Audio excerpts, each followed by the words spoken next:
আমার নাম সুমিত। আমার বয়স 20 বছর। আমি একটি প্রাইভেট প্রতিষ্ঠানে ম্যানেজারের পদে চাকরি করি। আমার বেতন প্রায় ভালোই ছিল। আমি বিবাহ করেছি প্রায় 10 বছর হতে চলল। আমার বিয়ে 10 বছর হলেও আমার কোনো সন্তান হয়নি, কারণ আমার বউয়ের শরীর খুব মোটা। তার পেটের ভিতরে খুব চর্বি হওয়ার কারণে সে বাচ্চা নিতে অক্ষম। আমাদের বাড়িতে একটা কাজের মেয়ে ছিল, তার নাম সুপ্রিয়া। ওর বয়স ছিল 16 বছর। এর আগে থেকে ওর মা আমাদের এখানে কাজ করত। হঠাৎ করে সে মারা যাওয়ায় সুপ্রিয়া এখন আমাদের এখানে কাজ করে, কারণ সুপ্রিয়ার বাবা ছিল না। তার মা বাসায় কাজ করেই তাদের সংসার চালাতো। সুপ্রিয়ার মা মারা যাওয়ার কারণে আমি তাকে আমার বাসা থেকে কাজ করতে বলি। সেও রাজি হয়ে যায়। এখন সুপ্রিয়ার বয়স 18 হবে। আমি প্রতি শুক্রবারে বাসায় থাকি। সেদিন আমার বউ বাসায় ছিল না, সে গিয়েছিল 5 দিন হলো, তার বাপের বাসায় গেছে। সুপ্রিয়া সেই দিন বাসার সকল কাজকাম শেষ করে গোসল করতে যায়। আমি সোফায় বসে পেপার পড়তেছিলাম। সুপ্রিয়া গোসল করে বেরিয়ে এলো। আমি আর চোখে তাকিয়ে দেখি সে গামছা পরে বেরিয়ে এসেছে। আমি বুঝতে পারলাম সে কাপড় নিয়ে যায়নি গোসল করতে, কারণ তার ভুলে যাওয়ার রোগ ছিল। আমি সুপ্রিয়াকে আর চোখে দেখছিলাম, সে বুঝতে পারল না। আমি দেখলাম সুপ্রিয়া একটু বেশি বড় হয়েছে, আগের থেকে অনেক বেশি। আমি একটু ভাবলাম সুপ্রিয়াকে দিয়ে আমার বাচ্চা নিয়ে আসি। এগুলো ভাবতে ভাবতে দেখি সুপ্রিয়া কাপড় পরে বাইরে চলে এসেছে। এইভাবে চলে গেল আজকের সারাদিন। রাতে আমি সুপ্রিয়াকে খাবার বাড়তে বললাম। সুপ্রিয়া আমার খাবার বেড়ে দিল ডাইনিংয়ে। আমি সুপ্রিয়াকে বললাম, তুই আমার সাথে বস। সুপ্রিয়া প্রথমে বসতে চাইলো না। আমি ধমক দিলাম। এরপর সুপ্রিয়া আমার সাথে খেতে বসলো। খাওয়া দাওয়া শেষ হলে আমি ওকে বললাম, একটু সরিষার তেল ও রসুন গরম করে নিয়ে আমার রুমে আসিস তো। সুপ্রিয়া আমার কথায় মাথা নেড়ে ময়লা থালি বাসন নিয়ে রান্নাঘরে গেল। প্রায় আধা ঘন্টা পর তেল গরম করে নিয়ে আসলো। আমি গেঞ্জি খুলে বিছানায় শুয়ে পড়লাম আর বললাম, আমার পেট আর হাঁটু খুব ব্যথা করছে, একটু মালিশ করে দে। সুপ্রিয়া আমার পেট মালিশ করে দিতে লাগলো। এইভাবে কিছুক্ষণ মালিশ করতে লাগলো। এবার আমি সুপ্রিয়াকে বললাম, আরও ভালো করে মালিশ কর। সুপ্রিয়া কিছুটা আটকে উঠল, কিন্তু কিছু বলল না। এবার সুপ্রিয়া আবার মালিশ করতে লাগলো। আমি দেখতে লাগলাম। এবার ওর সামনে এসে আমি ওকে জড়িয়ে ধরলাম। আচমকা সুপ্রিয়াকে জড়িয়ে ধরায় সে আমার মুখের দিকে তাকিয়ে থাকলো। আমি ওকে আমার দিকে ওর মুখ এগিয়ে নিয়ে আসলাম। ও শুধু আমার দিকে চেয়ে থাকতে লাগলো। এরপর এইভাবে প্রায় 30 মিনিট চলে গেল। ও ঘুমিয়ে গেল। আমি ওকে ডাক দিলাম আর বললাম, ওঠ, উঠে খাবার গরম কর। সুপ্রিয়া উঠে ফ্রেশ হয়ে খাবার গরম করলো। আমরা খাবার খেয়ে নিলাম। ও এবার থালা বাসন নিয়ে রান্নাঘরে চলে গেল। আমি আবার রান্নাঘরে গিয়ে সুপ্রিয়াকে পিছন থেকে জড়িয়ে ধরলাম। সুপ্রিয়া আমাকে ধাক্কা দিয়ে সরিয়ে দিল আর বলল, আপনি আমার সাথে যা যা করলেন আমি দিদিমণিকে সব বলে দেব। আমি ওকে বোঝাতে লাগলাম, সে বুঝতে চাইলো না।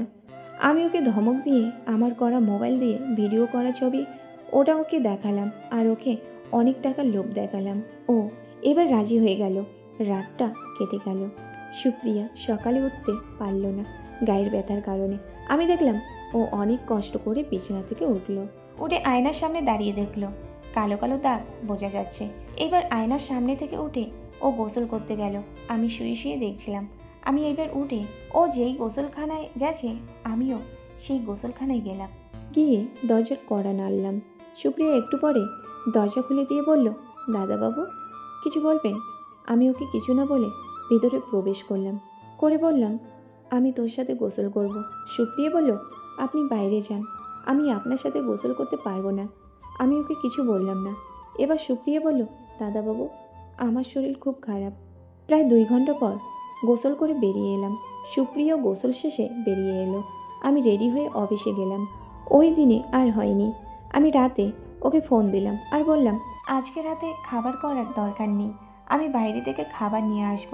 আমি বাইরে থেকে 2 প্যাকেট কাচ্চি বিরিয়ানি নিয়ে গিয়ে সুপ্রিয়াকে দিলাম আর রেখে দিতে বললাম। আমি রুমে গিয়ে ফ্রেশ হয়ে বিছানায় হেলান দিলাম। আর সুপ্রিয়া এসে বলল, দাদাবাবু চা খাবেন? নিয়ে আসবো? আমি বললাম না আর বললাম, তোর শরীরের ব্যথা কমেছে? সুপ্রিয়া কোনো উত্তর দিল না। দেখে ভেবে নিলাম ব্যথা কমেছে। আমি বিছানা থেকে উঠে ওকে পাপ্পি দিলাম। আমি এইবার ওকে বললাম, চল এইবার খাবার খেয়ে নেই। সুপ্রিয়া উঠে কাপড় পরতে গেল। আমি বললাম, ওইভাবেই যা। ও আমার কথা শুনে ওইভাবে খাবার বাড়তে গেল। খাবার বেড়ে আমাকে ডাক দিল। আমি খাবার খেতে বসলাম। সুপ্রিয়া দাঁড়িয়ে তুইও খাবার খেয়ে নে। সুপ্রিয়া আমার পাশে বসতে গেল। আমি বললাম, না, তুই আমার সাথে বস আর আমাকে খাবার খাইয়ে দে। সুপ্রিয়া আমার কথা মতো আমাকে খাবার খাওয়াতে লাগলো। খাওয়া শেষ করে ওকে বললাম, তুই খাবার খেয়ে আমার রুমে চলে আসবি। সুপ্রিয়া আমার কথা মতো খাবার খেয়ে আমার রুমে এলো। আমি বিছানা ছেড়ে উঠে ওকে জড়িয়ে ধরে ঘুমিয়ে পড়লাম। আমার ওয়াইফ যতদিন না এলো ততদিন আমি ওকে সকালে অফিসে যাওয়ার আগে, আবার দুপুরে অফিস থেকে ফিরে, আবার রাতে ঘুমাতে যাওয়ার আগে ওকে সাথেই রেখেছিলাম। আমার ওয়াইফ 15 দিন পর আমার বাসায় এলো। ওদিকে সুপ্রিয়াকে নিয়ে ঘুমোতে পারিনি। রাতে আমার ওয়াইফকে নিয়ে ঘুমিয়ে পড়লাম। পরের দিন অফিস থেকে ফিরে খাবার খেয়ে আমার বউকে নিয়ে ঘুমিয়ে পড়লাম, কিন্তু আমি ঘুমালাম না। মাঝ রাতে উঠে দেখলাম আমার ওয়াইফ ঘুমিয়ে পড়েছে।